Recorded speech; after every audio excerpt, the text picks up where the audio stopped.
Assalamualaikum warahmatullahi wabarakatuh. Di sini saya Muhammad Falroji, semester 7 Teknik Mesin Universitas Pamulang. Di sini saya ingin mempresentasikan tentang ekonomi teknik bunga nominal dan efektif.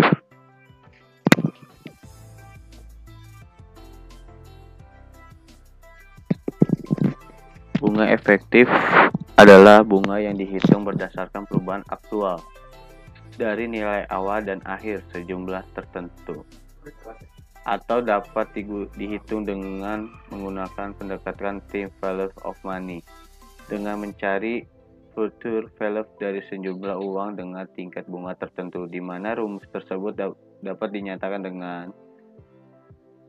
FV per N sama dengan 1 plus R buka tutup kurung NX P per V, di mana VN future value dengan N tahun, VP present value, N sama dengan jangka waktu per tahun, R tingkat bunga per tahun.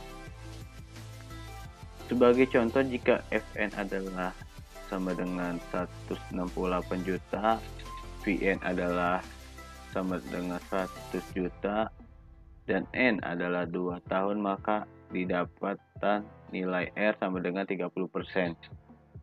Nilai R ini adalah suku bunga efektif per tahun dari nilai investasi tersebut.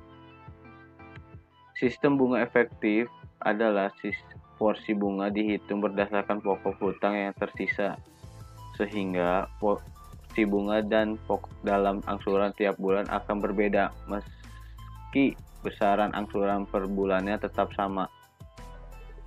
Sistem bunga efektif ini biasanya diterapkan untuk meminjam jangka panjang, misalkan KPR atau kredit investasi. Kelebihan bunga efektif: 1. Bunga tiap bulan berkurang. Bunga dihitung secara fair karena dihitung berdasarkan sisa pinjam yang kita pakai.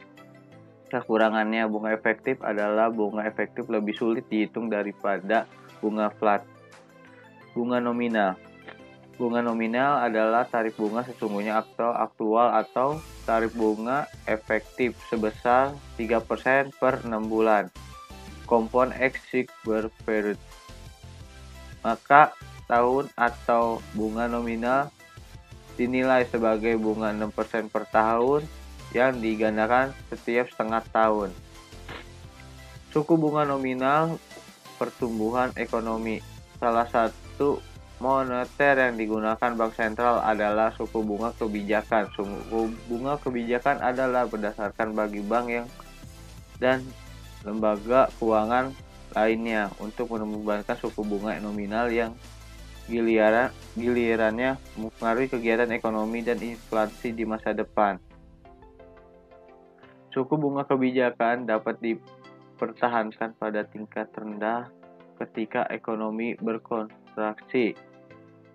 Suku bunga rendah mendorong permintaan pinjaman dari sektor rumah tangga dan bisnis. Mereka menghabiskan uang pinjam untuk membeli barang tahan lama dan aset modal yang kemudian dapat merangsang kegiatan ekonomi. Sebaliknya, selama pertumbuhan ekonomi tinggi, bank sentral cenderung menerapkan suku bunga nominal yang tinggi untuk mengekang inflasi dan mendorong ekonomi yang selalu panas. Itu membuat biaya pinjaman lebih mahal dan membuat rumah tangga bisnis dengan untuk meminjamkan baru, seperti yang diharapkan ekonomi memperlambat dan inflasi menjadi moderat. Terima kasih. Wassalamualaikum warahmatullahi wabarakatuh.